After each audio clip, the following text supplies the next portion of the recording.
आपका फैसला टीवी में आप सभी दर्शकों का स्वागत है। आज फिर से एक बार हम यहाँ पर धर्मशाला के डीसी ऑफिस के बाहर मौजूद हैं। मसला वही पुरानी पेंशन।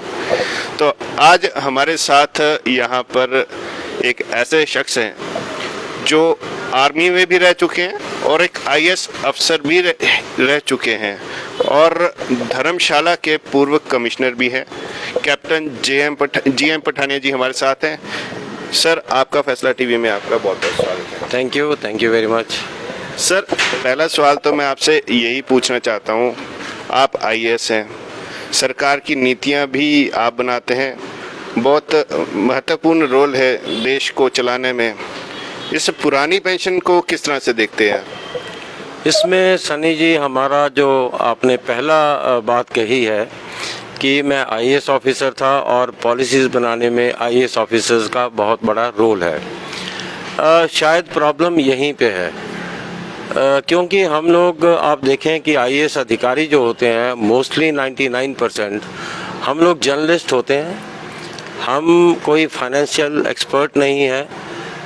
मेरा ऐसा मानना है कि अगर ये इशू जो हमारा ओल्ड पेंशन स्कीम का है या फाइनेंशियल मैनेजमेंट का स्टेट का है, अगर इसको आईएएस को बाहर रख के और किसी एक्सपर्ट एजेंसी को, फंड मैनेजमेंट एजेंसीज जो होती हैं, अगर आप देखें एडवांस कंट्रीज़ में जितना भी फाइनेंशियल मैनेजमेंट है वहाँ पे कंसल्टेंट और हाईली क्वालिफाइड लोग करते हैं।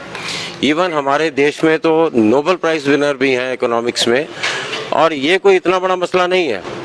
आज आप देखें कि हम कई चीज़ों में हम फॉरेन कंट्री से अपने आप को कंपेयर करते हैं, लेकिन अगर हम ये देखें कि फॉरेन कंट्री में वहाँ पे जो पेंशन है, वहाँ पे हम तो एम्प्लॉइज़ की बात कर रहे हैं जिन्होंने 30 साल 35 साल 40 साल सरकार में काम किया।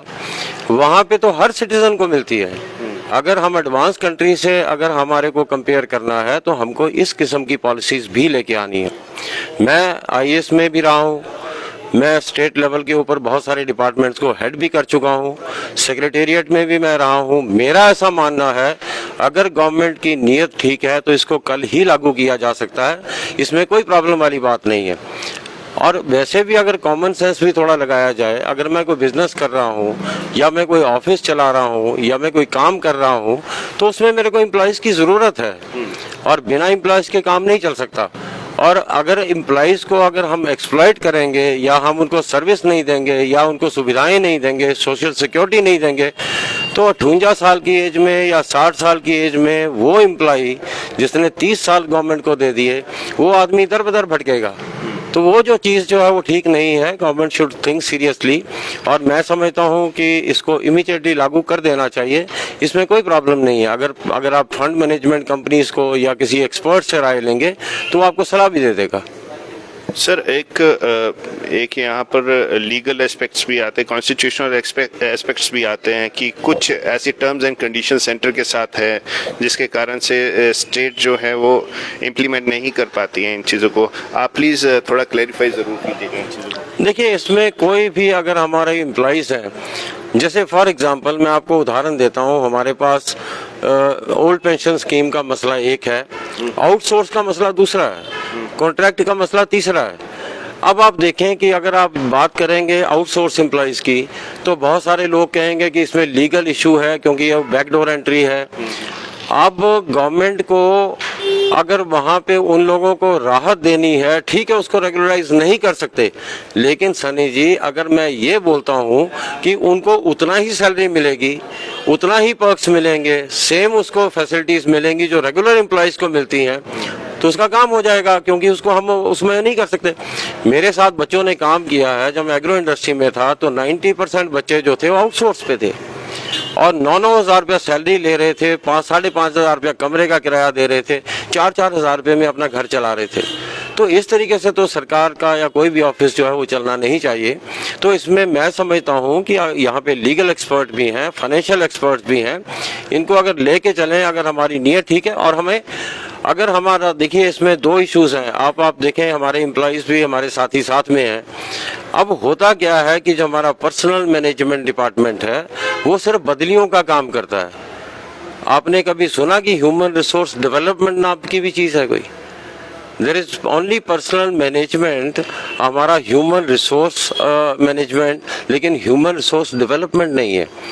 ट्रांसफ़र करना पर्सनल मैनेजमेंट का इशू नहीं है, हमारा ट्रांसफ़र के अलावा उसका मोटिवेशनल टेक्निक्स हैं, उसमें हमारा पर्क्स हैं, उसमें सोशल सिक्योरिटी है, ये सारा का सारा। क्योंकि अगर हमारे एम्प्लॉइज़ मोटिवेटेड नहीं होंगे तो काम कब करेंगे?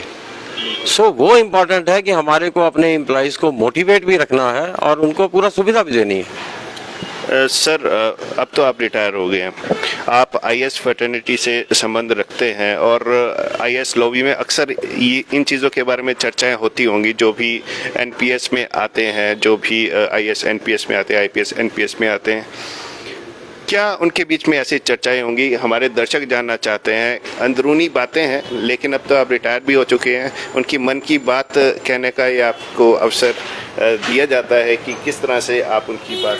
नहीं, मैं तो इवन जब सर्विस में भी था तब भी मैं खुल के ही बोलता था। ऐसा नहीं कि मैं रिटायरमेंट के बाद मैं बात करूंगा।